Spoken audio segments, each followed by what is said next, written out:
Ya namanya perkara hak itu ya memang tidak bisa dibendung. Perkara hak itu tidak bisa dibendung, sampai yang memusuhi pun juga itu terkesan. Utbah ini pimpinan orang-orang Quraisy, tapi mendengar Al-Quran, melihat sikap Nabi itu dia terkesan ini nggak akan bisa dihalang-halangi, ini Muhammad nggak akan bisa dihalang-halangi. Jadi perkara hak ini ada kekuatan tersendiri. Maka kita dakwah ini juga begitu itu. Jadi dakwah itu pertama kali apa yang harus kita usahakan? Yang pertama kali itu ya keyakinan kita kepada apa yang kita dakwahkan itu sendiri. Kalau kita ini mendakwahkan sesuatu yang kita yakin atas kebenarannya,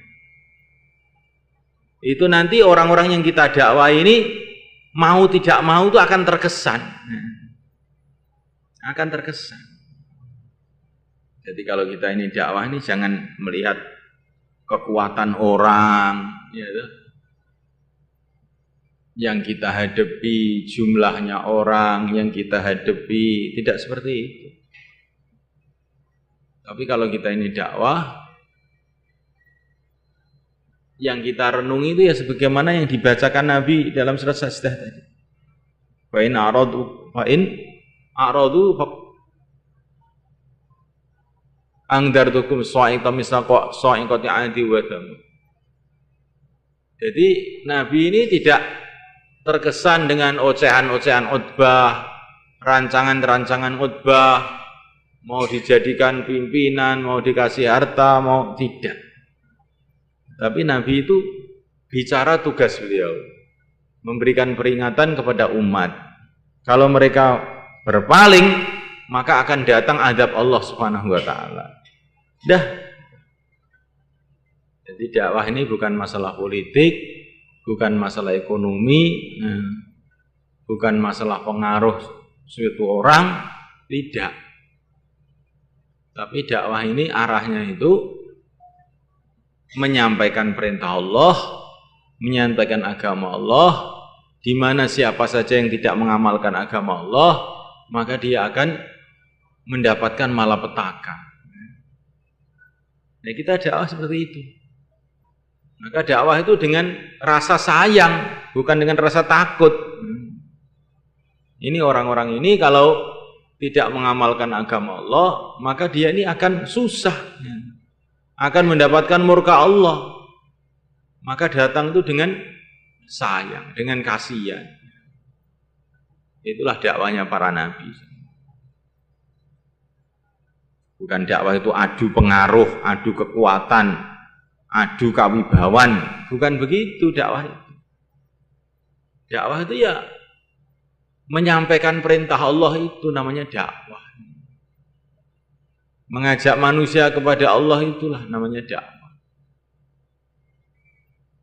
Dengan ditanamkan dalam hati bahwa ini tugas dari Allah. Ini dakwah itu tugas sama Gusti Allah. Selagi kita ini memahami dakwah ini gerakannya orang India, gerakannya orang Pakistan, atau gerakan satu golongan, ya, kita ini sebetulnya belum dakwah, ya. Cuman ikut-ikutan gerakan itu saja. Tapi harus ditanamkan dalam hati, dakwah ini tugas Allah diberikan kepada Rasulullah, sekarang diberikan kepada kita. Kalau orang menerima, mereka akan beruntung. Kalau mereka menolak, ya mereka nanti akan berhadapan dengan Allah. Dakwah itu harus dipahami dengan cara yang benar. Namung sak wektu ngelingaken. Kula niki mboten gadah napa-napa. Kita ini tidak punya apa-apa, hanya sekedar menyampaikan saja. In 'alaika illal balagh.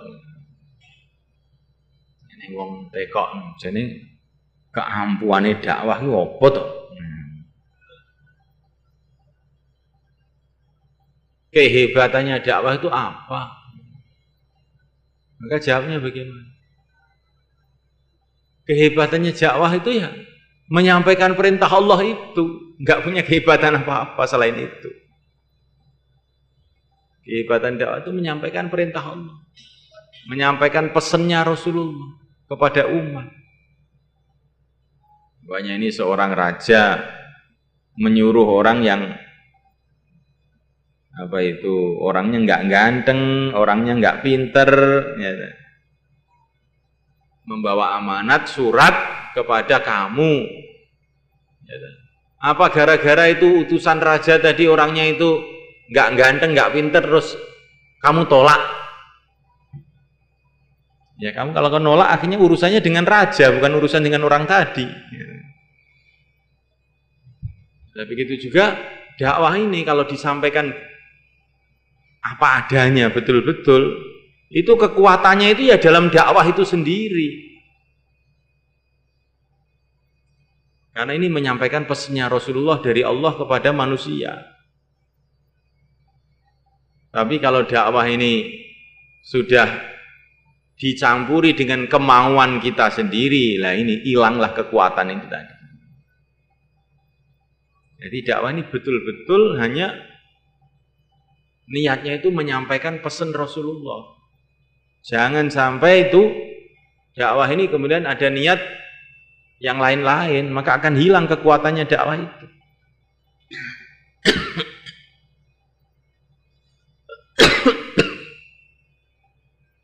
Maka sifatnya dai itu apa? Di antara sifatnya dai adalah wa ma yantiqu anil hawa. Dia berbicara bukan karena kemauan dia, in huwa illa wahyu yuha, tapi karena perintah wahyu tadi. Jadi kekuatannya dai itu ya di situ itu, karena dia menyampaikan dari Allah itu. Makanya dakwah itu kalau sudah dicampuri atas nama golongan, atas nama suku, atas nama bangsa, nah ini sudah hilang kekuatannya, itu jadi hilang.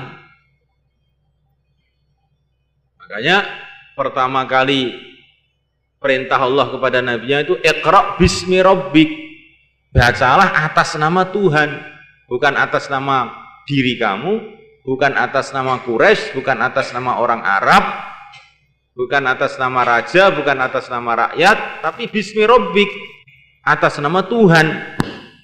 Nah, ini inti kekuatan dakwah itu di sini.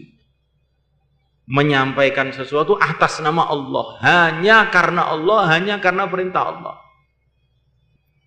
Jadi di situ itu kekuatannya dakwah itu di situ. Maka nggak perlu kesaktian apa-apa dakwah itu. Dakwah itu nggak perlu kesaktian apa-apa, nggak perlu dukungan siapa-siapa. Ya dakwah itu sendiri sudah merupakan dukungan. Wong kamu menyampaikan perintah Allah. Dakwah itu sendiri sudah merupakan satu kekuatan yang maha dahsyat, karena kamu telah berposisi sebagai penyampai perintah Allah. Makanya kehebatannya Rasulullah itu apa? Kehebatannya Rasulullah itu ya beliau jadi Rasulullah, itu kehebatannya. Kehebatannya Rasulullah ya beliau jadi Rasulullah, itu kehebatannya. Nah, kehebatannya sahabat itu karena dia ini bersuhbah dengan Rasulullah, ya. Menyampaikan apa-apa yang disampaikan Rasulullah. Lah kehebatannya tabi'in ya terus bersambung-sambung. Termasuk kehebatan kita ini juga, sejauh mana kita ini berposisi sebagai penyampai tadi itu, ya di situ itulah kehebatan kita. Kekuatan kita, barokah yang akan datang kepada kita. Tapi ini perasaan ini bukan mudah didapatkan, ini anugerah Allah namanya. Saiki iki pengrasa ngono kuwi, ngrasane kan aku iki anak. Nek iki anak ya akhirnya ta'aluke ning wong tuane. Aku iki santri. Ya santri gak tanggung jawab santri iki. Orang itu kalau pikirannya saya ini santri ya si penting ngaji absen.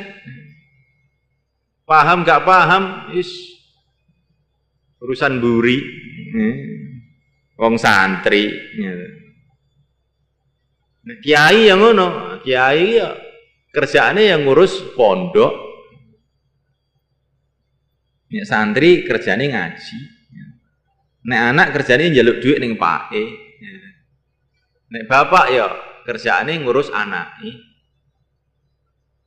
Maka kalau perasaan-perasaan ini masih ada dalam diri kita nggak bisa dakwah. Kita nggak bisa dakwah. Kalau kita ini ingin dakwah harus ada rasa saya ini penyampai agama Allah. Iya kan? Jadi nek iki rumangsamu seorang dokter kok macul gak iso wae gak bakal iso macul. Iso macul ya gak tenanan wong perasaanmu ki dokter kok macul. Paling main-main tok wi nggur golek keringet istilahnya kok jadi petani tenan ya ora iso. Begitu juga kalau kamu perasaannya itu sebagai petani, walaupun kamu di fakultas kedokteran 10 tahun tapi kamu perasaannya sebagai petani, nanti itu nggak akan bisa jadi dokter. Paling kamu di fakultas kedokteran tuh bagian ngresiki taman, ya kan? Mbubuti suket, ya kan? Nggak akan jadi dokter kamu walaupun 10 tahun di fakultas kedokteran. Mbubuti suket. Ya. Nah di fakultas kedokteran bisa jadi dokter kalau kamu itu merasa sebagai mahasiswa fakultas kedokteran. Baru bisa jadi dokter. Kalau perasaan kamu sebagai petani nggak akan bisa. Ini ketoknya kayak guyonan kan, tapi kita tenang gitu loh. Jadi nek perasaanmu ki mung sebagai santri ya gak iso dakwah. Dijak omong dakwah ki ya gak patek nyaut. Oh. Omone takaza barang iki sanu gak patek nyaut. Bahkan eneng cenderung pengen menyelinap. Jane markas kok takaza neh ngono, pon neh. Takaza seranti duwe. Karena apa? Karena kita ini pikirnya bukan kita ini dai, tapi kita ini santri. Akhirnya yang ngono kuwi nggih. Santri kan pekerjaannya kan ngaji itu kan. Kuwi kadang-kadang ngantuk, ya. Kalau kita ini karakternya sebagai kiai juga begitu. Kiai mikirnya pondok. Nah, pondok kuwi jalan ya wis. Nyapa to tak luyuran rono-rono ku nyapa. Ning omah ya kesel.